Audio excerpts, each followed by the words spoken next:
The Battle of Lake Erie. 200 years ago we have met the enemy and they are ours, proclaimed Oliver Perry after defeating a British fleet on Lake Erie 200 years ago. As the sun's orange glow began to illuminate a cloudless sky on the morning of September 10, 1813, a lookout on the mast of USS Lawrence spotted 6 British ships gliding across Lake Erie's shimmering horizon. As soon as the ship's captain, Master Commandant Oliver Hazard Perry, heard the sailors' cry of "Oh sail! Ho!" he ordered his fleet to raise anchor from the harbor of Put-in Bay, Ohio, and engage the enemy flotilla. Months before, the 28-year-old Perry had been given command of a 9-ship squadron under construction at present-day Erie, Pennsylvania. After the flotilla's launch, Perry's forces succeeded in choking the British supply lines on the strategic inland waterway. With its fleet left with only one day's rations and supplies inside nearby Fort Malden rapidly dwindling,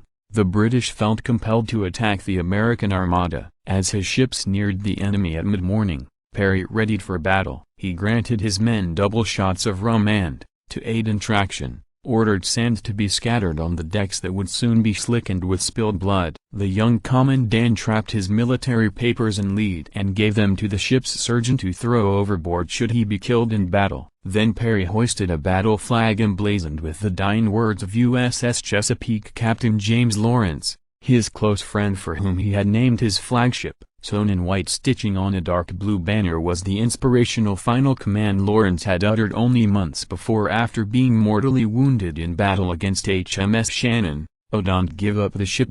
With preparations complete, Perry turned to his purser and said, "Oh, this is the most important day of my life."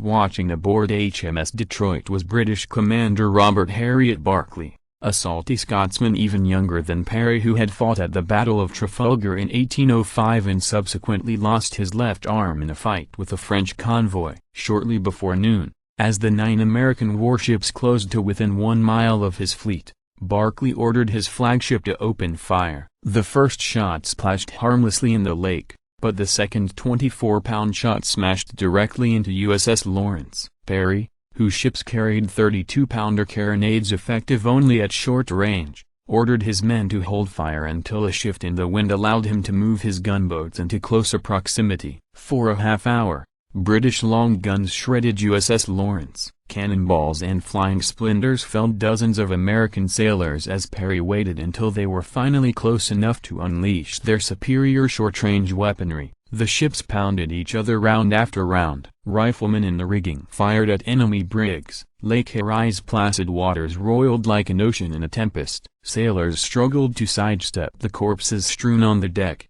and overwhelmed surgeons could not keep up with the wounded. The captain and first lieutenant of every British vessel were killed or wounded. Barclay was taken below deck after his remaining arm was severely hurt, and after more than 2 hours of a brutal beating, USS Lawrence was reduced to a crippled hulk. Every gun facing the enemy had been disabled, and nearly all her crew were killed or wounded. Through it all, however, Perry remained unscathed and unflustered. He ordered the battle flag lowered, and, in spite of its admonition, gave up the ship. The commandant, with the ensign cradled in his arms, abandoned the splintered warship and boarded a small cutter with a handful of healthy crewmen who rowed to an unharmed American brig, USS Niagara. Dodging a shower of gunfire and cannonballs, Perry and his men survived the half-mile row and boarded Niagara. The British expected a retreat, but instead Perry raised the battle flag on Niagara, sailed directly toward the enemy and unleashed a fusillade on both broadsides. With the British ships left in the inexperienced hands of junior officers, the riggings of HMS Detroit and HMS Queen Charlotte entangled, leaving the vessels defenseless as Niagara closed to within 100 yards and raked the British warships. It took only 15 minutes for the British to strike their colors and surrender. The battle left 30 Americans dead and 93 wounded along with 41 British killed and 94 wounded. The victory gave the Americans control of Lake Erie for the remainder of the war. It forced the British and their Native American allies to abandon Detroit, which they had seized in the early days of the war, and retreat into Upper Canada where on October 5, 1813, They lost decisively at the Battle of the Thames. The Battle of Lake Erie is also remembered for what happened in the moments immediately after the guns fell silent as Barry tore the back of an old envelope, braced it against his hat and scrawled his iconic report to Major General William Henry Harrison. "Oh, we have met the enemy and they are ours."